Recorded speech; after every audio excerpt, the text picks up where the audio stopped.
ଟିକିଲିଟାକୁ ଗୋଟେ ଏକ୍ସାମ୍ପଲ ଦେଲେ ଲାଇଫର ଭଲ ଲୋକ ସହିତ। ସମସ୍ତେ ମୋ ମୁହଁକୁ ଗୋଟେ ଥର ପୁରା ଭଲସେ ଦେଖିଦିଅ। ଦେଖିଦେଲ ସବୁ ଠିକ ଅଛି ନା? ଚୁଟି ଠିକ ଅଛି, ବିନ୍ଦି ଲଗେଇଛି, ସବୁ ଠିକ ଅଛି ନା? ହଁ ଅଛି।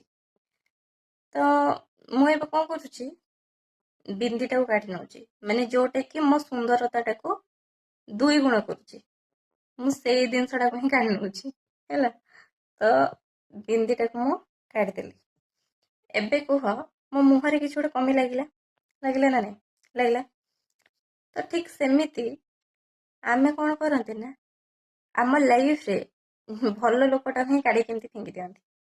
ମାନେ ଆମେ ତାର ଭ୍ୟାଲୁଟାକୁ ବୁଝନ୍ତିନି। ଗୋଟେ ଫିଙ୍ଗି ସାରିଲା ପରେ ତାର ଭ୍ୟାଲୁଟାକୁ ଆମେ ବୁଝନ୍ତି।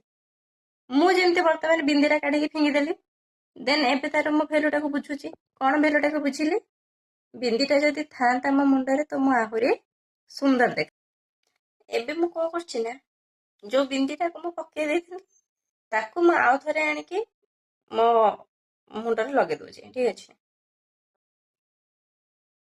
ହଁ, ଏବେ ଦେଖ, ଏବେ ଫେସ୍ ଟା କମ୍ପ୍ଲିଟଲି ଲାଗିଲା, ସୁନ୍ଦର ବି ମୁଁ ଦେଖା ହେଲି, ହଁ କି ନାଇଁ?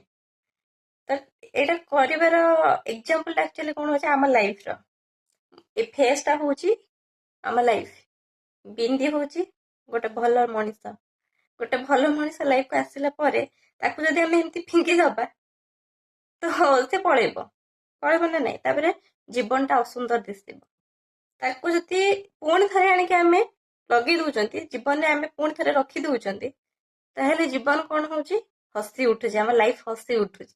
ଯେମିତି ମୋ ମୁହଁ ବର୍ତ୍ତମାନ ହସି ଉଠୁଛି, ଠିକ ସେମିତି ଲାଇଫ ବି ହସି ଉଠୁଛି।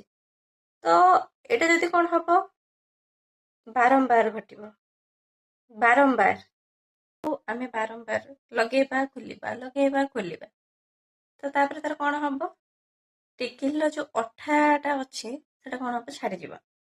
ଛାଡିଯିବ କି ନାଇଁ? 4-5 ଥର ଲାଗିବ, ତାପରେ ଛାଡିଯିବ।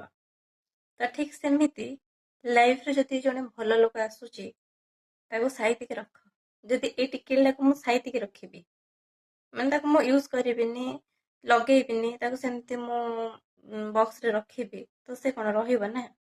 ହୁଏତ ଟିକେ ମଳି ଲାଗିଯିବ, ତାକୁ ମୁଁ ଛାଡିଦେଲେ ଠିକ ହେଇଯିବ, ରହିବ ନା? କିନ୍ତୁ ତାକୁ ଯଦି ମୁଁ ବାରମ୍ବାର ଖୋଲା ପକା କରିବି, ତ ସେ କଣ ହବ, ତା ଅଠା ଛାଡିଯିବ, ଲାଷ୍ଟକୁ ସେ କୋଉଠି ଖସି ପଡିବ। ଠିକ ସେମିତି ଲାଇଫରେ ଭଲ ଲୋକକୁ ଏମିତି ପୁରା ଅଠା ଭଳିଆ କରି ଚିଟକେଇକି ରଖନ୍ତୁ। କାରଣ ତାକୁ ଯଦି ଆଉଟ ଇନ୍ କରିବେ, ଲାଇଫ କରିବା, ତାହେଲେ ସେ କଣ ହବ, ଅଠା ତ ଛାଡି ଯାଇଥିବ ନା, କୋଉଠି ନା କୋଉଠି ଗୋଟେ ଖସି ପଡିବ। ଠିକ ସେମିତି ଗୋଟେ ଭଲ ଲୋକକୁ ଯଦି ଲାଇଫରେ ଆଣିଛନ୍ତି, ତାକୁ ସାଇତିକି ରଖନ୍ତୁ। ଯଦି ତାକୁ ଆଉଟ କରିଦେବେ, ପୁଣି ଥରେ ଇନ୍ କରିବେ, ପୁଣି ଆଉଟ କରିଦେବେ, ପୁଣି ଇନ୍ କରିବେ, ତାହେଲେ କଣ ହବ, କେବେ ନା କେବେ ସେ ଆଉଟ ହେଇକି ପଳେଇବ। ଯେମିତି ଟିକିଲି ଖସି ପଡିବ କୋଉଠି, ସେମିତି ସେ ବି କୋଉଠି ଖସି ପଡିବ। ତେଣୁକରି ଯାହାକୁ ଭଗବାନ ଦେଇଛନ୍ତି, ତାକୁ ସାଇତିକି ରଖନ୍ତୁ। ସବୁବେଳେ ଭାବନ୍ତୁ ସେ ତମ ପାଇଁ ହୀରା ଖଣ୍ଡେ, ସାଇତିକି ରଖନ୍ତୁ।